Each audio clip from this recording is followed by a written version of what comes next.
बिस्मिल्लाहिर्रहमानिर्रहीम अस्सलाम वालेकुम। नाज़रीन, एडवोकेट आसिफ नदीम आपसे मुखातिब हूँ।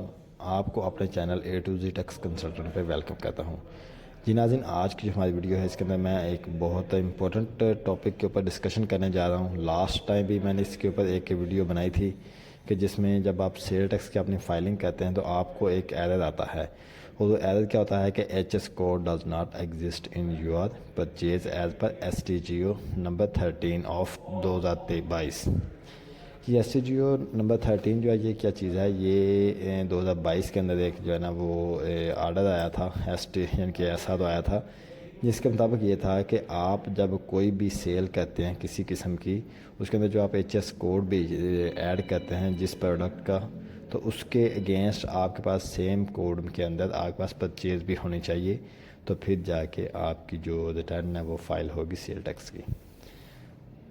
तो इसमें हुआ ये था कि 2022 ऑनवर्ड जो है ना वो 2023 भी गुजर गया, 22 भी था, लेकिन उसमें इस चीज़ को इम्प्लीमेंट नहीं किया गया था। लेकिन 2024 के अंदर अब इस चीज़ को इम्प्लीमेंट कर दिया गया है। अब आप जब भी कोई अपनी सेल टैक्स की फ़ाइलिंग करेंगे तो आपको ये वाला एरर लाजमी आएगा। और फिर ये है इसका कि जब आपको ये एरर आएगा तो उसके लिए करना क्या है कि आपको इसके अगेंस्ट अपनी परचेज या बुक करनी पड़ेगी। अब इशू ये है कि ज़्यादातर जितने भी जो जनरल ऑर्डर सप्लायर हैं या इस तरह के कोई भी लोग हैं, वो करते क्या हैं कि मार्केट से कैश पे चीज़ें उठाते हैं और आगे जिस बंदे को देते हैं, जिस वेंडर को देते हैं, अपने वो उस कस्टमर को देते हैं, ठीक है। वो कस्टमर अब डिमांड करता है कि जी मुझे सेल टैक्स इनवाइस दो, तो अब उसके लिए उनको GST वाली इनवाइस देनी पड़ती है। तो अब GST में जो सेल तो आपकी GST वाली आ जाएगी, सेल टैक्स वाली, लेकिन परचेज आपके पास जो है वो कैश वाली है। तो इस सूरत में आपको ये वाला एरर आता है। और अब इसको मैं अगर आपको प्रैक्टिकल इसकी एग्जांपल दिखाऊं तो मेरे पास सामने ये मैंने अपने एक क्लाइंट है, उनकी मैंने सेल बुक की है, ठीक है। तो अब यहाँ पे मैंने उनकी जो है ना डाटे को यानी कि रिकनसाइल वगैरह करके इसकी ओवरऑल सारी वर्किंग करके, ठीक है, इसका जो पेबल था वो सारा पेबल यानी कि डिपॉजिट करवा के, तो इसके मैं कैलकुलेट करके तो इसको मैं जो वेरीफाई करता हूँ, वेरीफाई करने के बाद मैं क्या करूँगा, इसको सबमिट करके आपको दिखाता हूँ कि एरर क्यों आता है और क्या आता है और इसका फिर सोल्यूशन देखेंगे। मैंने जब इसको यहाँ पे सबमिट किया तो देखिए मेरे पास ये वाला एरर जो है वो आ गया, यानी कि सिस्टम ने बता दिया कि HS code does not exist in your purchase, ठीक है।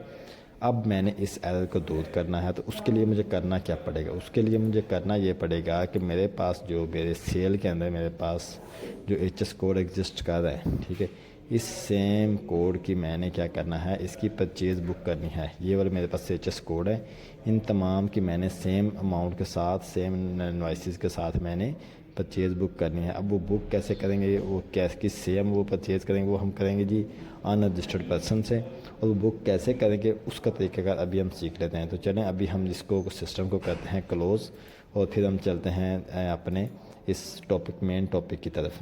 तो नाज़रीन, मेन टॉपिक को स्टार्ट करने से पहले आपसे रिक्वेस्ट करूँगा कि आपने अगर अभी तक मेरा चैनल सब्सक्राइब नहीं किया तो जल्दी से चैनल को सब्सक्राइब कर लें और बेल आइकन लाजमी दबा दें, ताकि जैसे ही नई वीडियो अपलोड हो तो आप तक उसका नोटिफिकेशन पहुंच सके।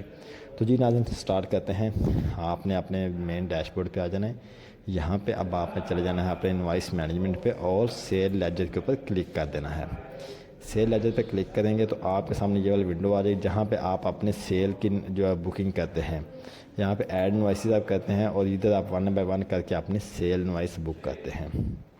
अब आपने यहाँ पे करना क्या है, करना ये है कि आपने इसको सेल के बजाय आपने टिक कर देना है परचेज इनवॉइस के ऊपर, ठीक है। उसके बाद यहाँ पे आपने जो कोड इंटर करना है CNIC की जगह पे या रजिस्ट्रेशन नंबर की जगह पे, वो आपने 999 टाइप कर देना है, ठीक है। अगर यहाँ पे आप देखें ये वाला करेंगे तो आपके पास आ जाए FBI इंटरनल, ठीक है। आप इसको एक लेस करेंगे तो आपके पास ये खाली वाला आ जाएगा, ठीक है।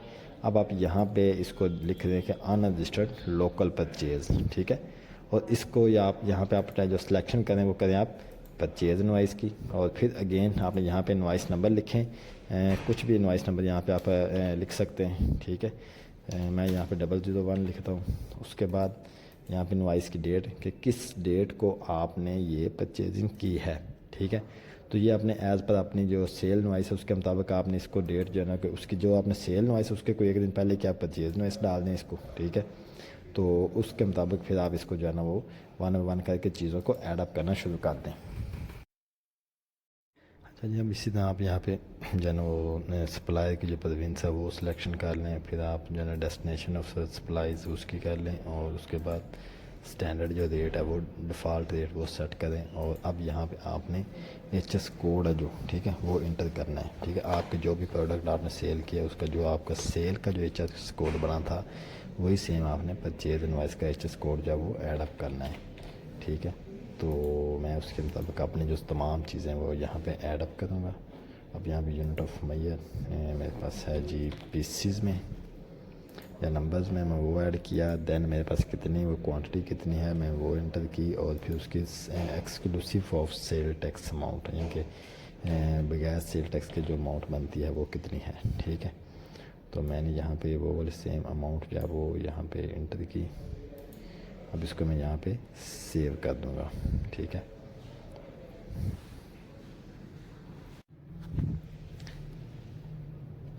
अच्छा यहाँ पे अब आपने जितने की चीज़ जो है वो परचेज़ की थी वो अमाउंट यहाँ पे लिख दें। उसके बाद इसको जब लिखेंगे तो उसके बाद आपके पास ये देख दो चीज़ें आ जाएगी। एक तो ये है कि ये आपका सेल टैक्स बना, लेकिन इनपुट क्रेडिट नॉट अलाउड, इसकी आप इनपुट टैक्स की जो क्रेडिट है वो नहीं ले सकते। ठीक है, दूसरा आपका कोई विद होल्डिंग, मतलब जिससे आपने परचेज नहीं की उसने ये विद होल्डिंग की, ये मतलब ये चीज़ आ गई। अब सेम आपने इसको कुछ नहीं करना, जस्ट आपने इसको सेव कर देना यहाँ से। ठीक है, अब इस तरह सेव करके आपने वन बाय वन आपके पास अगर एक से ज़्यादा इन्वाइसेज हैं तो आप अपने तमाम तर जो इन्वाइसेज हैं वो आप यहाँ पे पुट कर लें।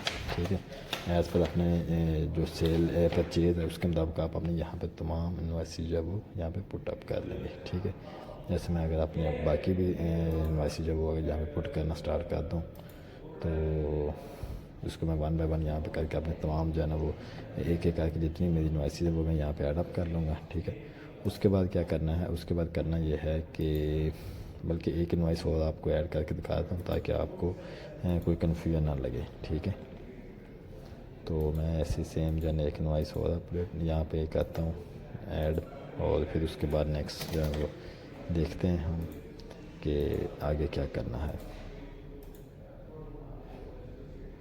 अब कुछ लोगों का यहाँ पे क्वेश्चन है कि सर इसमें जो सेल टैक्स बन रहा है वो हमने पे करना है, उसका क्या इशू है, या विद होल्डिंग जो है उसको हमने क्या करना है। तो आपने यहाँ पे कुछ भी नहीं पे करना, जस्ट आपने यहाँ पे सिर्फ अपनी बुकिंग करनी है।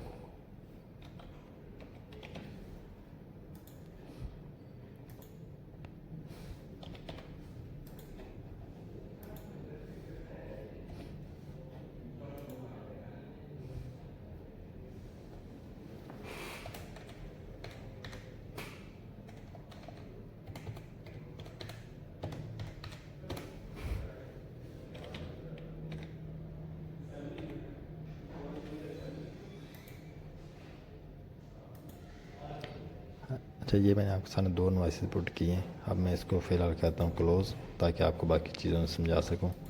इसको क्लोज़ करता हूँ। अब मैं जाता हूँ अपनी जो रिटर्न वाले फॉर्म के ऊपर। ठीक है, तो क्योंकि कुछ लोगों का कोई क्वेश्चन ये था कि सर यहाँ पे हमारी जो एक्चुअल जो पेएबल है लायबिलिटी जो उसके ऊपर भी इफ़ेक्ट आता है, तो ऐसा कुछ भी नहीं है, उसके ऊपर ज़रा भी आपका कोई इफ़ेक्ट नहीं आएगा। ठीक है, उसकी रियल टाइम में मैं आपको एग्जांपल दिखा देता हूँ ताकि आपको चीज़ें मज़ीद क्लियर हो जाएँ। अब मैं यहाँ पे इसको करता हूँ सर्च, और देन मैंने सिर्फ ये वाले दो इन्वाइसेस देनी है जो कि मैंने आप पुट करनी है आगे। ठीक है, तो इन दोनों की मैंने सिलेक्शन कर ली। सिलेक्शन करने के बाद मैं इनको कहता हूँ क्लेम, और अब मैं इसको जाता हूँ अपने डाटा पे, और यहाँ पे जाके इसको मैं कहता हूँ कैलकुलेट।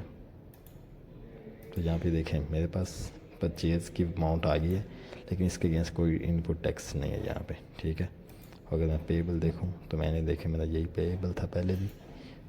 ठीक है, सेम पेएबल था जो कि मैंने पे किया था, और अभी वही वाली सेम चीज़ आ रही है। अब चूँकि मेरे पास अभी मज़ीद और इन्वाइसेस है, मैं पहले अपनी सारी इन्वाइसेस वन बाय वन का बुक करता हूँ, उसके बाद फिर नेक्स्ट आपको समझाता हूँ कि उसको अपने फ़ाइल कैसे करना है।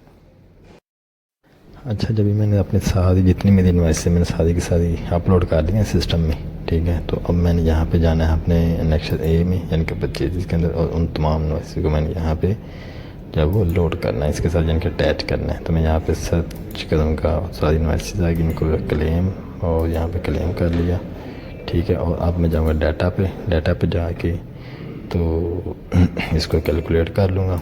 तो यहाँ पे देखिए मेरे पास मेरी सेल जब वो आ गई है। ठीक है, परचेज ये है और सेल मेरे पास ये है। ठीक है, और मेरा जो हेड वाइज पेएबल उसमें मैं पेएबल जो था वो ये पेएबल था, ये मैंने पे कर दिया।